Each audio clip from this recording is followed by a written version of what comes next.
इस कहानी की शुरुआत होती है 507 एडी में, जहां पर डेमनाक नाम के एक राजे को दिखाया जाता है और उस राजे का जो राजा होता है वो अपने साथियों के साथ जश्न मना रहा होता है। और उस जश्न का इतना शोर होता है कि दूर पहाड़ियों में एक गुफा में एक मॉन्स्टर उससे परेशान हो जाता है, इसलिए वो उस जगह पर आता है जहां पर जश्न हो रहा होता है और वो राजा के सभी सिपाहियों को मार देता है। इसके बाद जब वो राजा की तरफ बढ़ता है, लेकिन राजा उससे नहीं डरता बल्कि अपनी तलवार लेकर उसके सामने खड़ा हो जाता है। वो मॉन्स्टर राजा को कुछ भी नहीं करता और वापस अपनी गुफा में आ जाता है, जहाँ पर उस मॉन्स्टर की मॉम उसे कहती है कि तुम्हें सरेआम उस तरह इंसानों को नहीं मारना चाहिए था। वो उससे कहती है कि तुमने कहीं राजा को तो नहीं मार दिया। वो कहता है कि मैंने राजा को टच भी नहीं किया। और अब राजा अपने लोगों की, अपने सिपाहियों की मौत से बहुत ज्यादा गुस्से में होता है, इसलिए राजा सबसे कहता है कि जो भी उस मॉन्स्टर को मारेगा मैं उसे बहुत बड़ा इनाम दूंगा। वहीं हमें दूसरी तरफ भी वुल्फ नाम के एक आदमी को दिखाया जाता है जो समंदर के रास्ते अपने सिपाहियों के साथ डेमनाक राजा पहुंच जाता है और वो राजा के पास आता है। राजा भी वुल्फ को अपने गले लगाता है क्योंकि उसे पता था कि ये एक बहुत बड़ा योद्धा है जो आज से पहले कई मॉन्स्टर को मार चुका है। और अब भी वुल्फ किसी भी तरह उस मॉन्स्टर को खत्म करना चाहता है जिसने राजा के कई लोगों को मारा है, जिसने राजा के पूरे राज्य पे एक तरह कब्जा कर रखा है।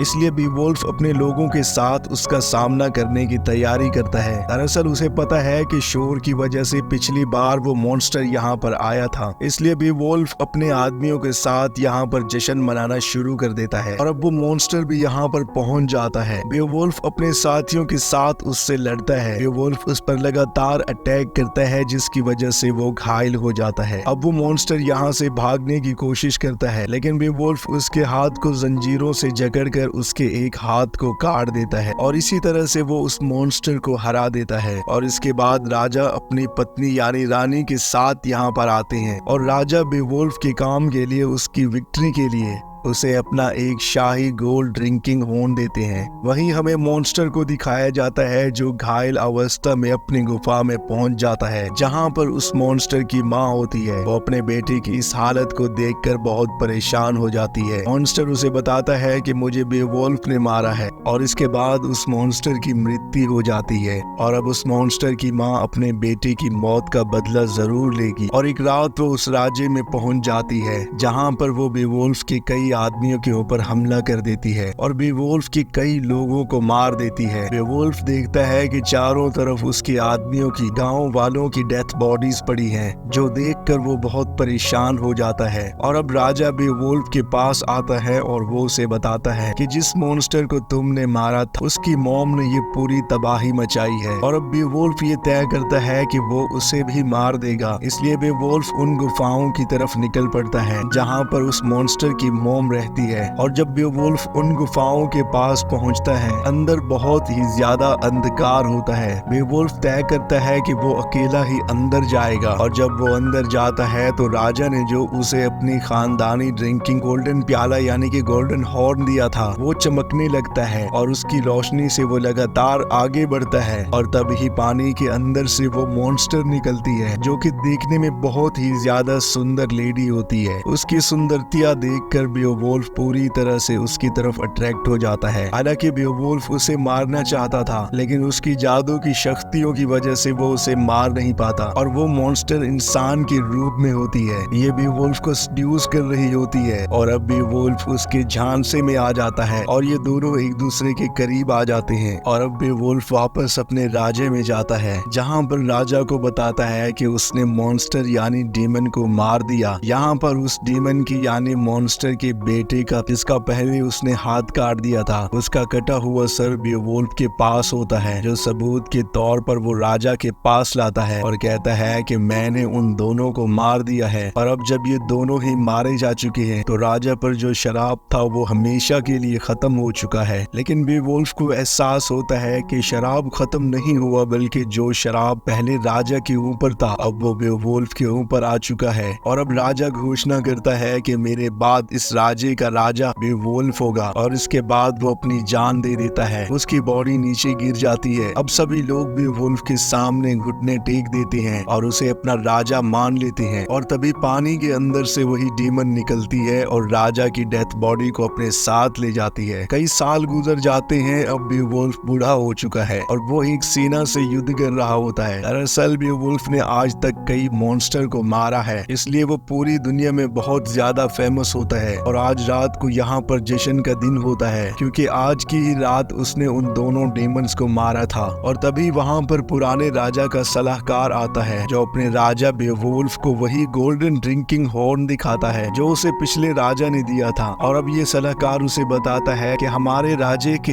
एक आदमी को ये घास के मैदान पर मिला था। उसे देखने के बाद बेवुल्फ समझ जाता है जरूर कोई न कोई बड़ी मुसीबत इस राज्य पे आने वाली है। और होता भी ऐसा ही है। रात के अंधेरे में यहाँ के राज्य के एक गांव में एक ड्रैगन ने हमला कर दिया था। यानी कि ये जो ड्रैगन है, ये जो बच्चा है, ये किसी और का नहीं बल्कि बेवुल्फ का ही है। इसलिए बेवुल्फ तय करता है एक बार फिर से वो उसी डीमन से मिलने गुफा में जाएगा ताकि वो अपने राज्य के लोगों को बचा सके। और वो अपने पुराने दोस्त के साथ, जिसके साथ वो पिछली बार उस गुफा के अंदर गया था, एक बार फिर से वो उसके साथ जाता है। और जब ये दोनों गुफा के अंदर पहुंचते हैं तो वो पहले दोस्त से कहता है अगर मुझे कुछ हो गया तो मेरे बाद तुम इस राजा के राजा बनोगे। और वो अकेला ही उस गोल्डन हॉर्न को लेकर अंदर चला जाता है। बेवुल्फ वहाँ पर गोल्डन हॉर्न फेंकता है जिसके बाद वो गोल्डन डीमन वहाँ पर अपीयर होती है। बेवुल्फ उससे कहता है कि ये गोल्डन हॉर्न ले लो और मेरे लोगों को छोड़ दो, पर वो ऐसा करने से मना कर देती है। और अब यहाँ पर वो ड्रैगन भी आता है जो बेवुल्फ के ऊपर हमला कर देता है। बेवुल्फ किसी तरह बचकर यहाँ से बाहर निकल जाता है जहाँ पर उसका दोस्त होता है। वो देखते हैं कि ये दोनों के दोनों ड्रैगन अब उनकी राज्य की तरफ जा रहे होते हैं। ये दोनों उन्हें रोकने के लिए घोड़े से उनका पीछा करते हैं। बेवुल्फ अपनी कुल्हाड़ी के जरिए उस ड्रैगन पर हमला करता है। उस कुल्हाड़ी के साथ एक रस्सी भी बंधी होती है और बेवुल्फ उससे लटक कर हवा में ऊपर उड़ना शुरू कर देता है। जहाँ पर उसके राजा के तीर अंदाज होते हैं वो भी उस ड्रैगन को देख लेते हैं और उस पर तीर चलाना शुरू कर देते हैं। तभी बेवुल्फ ड्रैगन की गर्दन के उस हिस्से को देख लेता है जो कि बहुत ही नाजुक होता है, जिसे काट दिया जा सकता है। अब क्योंकि उसकी सेना उस पर तीर चला रही होती है इसलिए वो उस रस्सी को काट कर नीचे कूद जाता है। ड्रैगन उसके लगभग सभी सैनिकों को मार देता है, चारों तरफ आग जला देता है। बेवुल्फ एक ब्रिज पर आ जाता है और ड्रैगन के ऊपर कूद जाता है। ड्रैगन उसे अपनी पीठ से नीचे गिराना चाहता है, इसलिए उसे पानी के अंदर ले जाता है जहाँ पर शिप का एक एंकर होता है। बेवुल्फ उस एंकर को उसकी गर्दन पर फंसा देता है और एक बार फिर से बेवुल्फ उस ड्रैगन के ऊपर आ जाता है। दरअसल वो ड्रैगन अब उन दोनों रानियों को भी मारना चाहता है, पर बेवुल्फ बड़ी बहादुरी से उसके एक पंख को चीर देता है जिससे उसे उड़ने में बहुत परेशानी होती है। और अब वो ड्रैगन रानियों के सामने होता है और वो अपने मुंह से आग निकाल कर उन्हें जलाने वाला होता है। तभी बेवुल्फ उसकी गर्दन के उस हिस्से को चीर देता है जो नाजुक होता है, जिस वजह से आग मुंह से नहीं बल्कि गर्दन से निकलती है। और इसके बाद बेवुल्फ उसके दिल वाले हिस्से को चीर कर अपने हाथ से उसके दिल को बाहर निकाल देता है, जिससे वो ड्रैगन नीचे गिर जाता है। और नीचे गिरने के बाद वो अपने इंसानी रूप में आ जाता है। बेवुल्फ अब पूरी तरह से जख्मी हो चुका है और वो भी उस ड्रैगन को यानी अपने बेटे को देखता है और वो उसके कंधे पर हाथ रखता है क्योंकि उसे पता है कि उसकी कोई भी गलती नहीं है, बस ये एक शराब था जो सदियों से चला आ रहा है। और इसी के साथ ये मूवी भी खत्म हो जाती है। तो जिसने हमारे चैनल को सब्सक्राइब नहीं किया, चैनल को सब्सक्राइब कर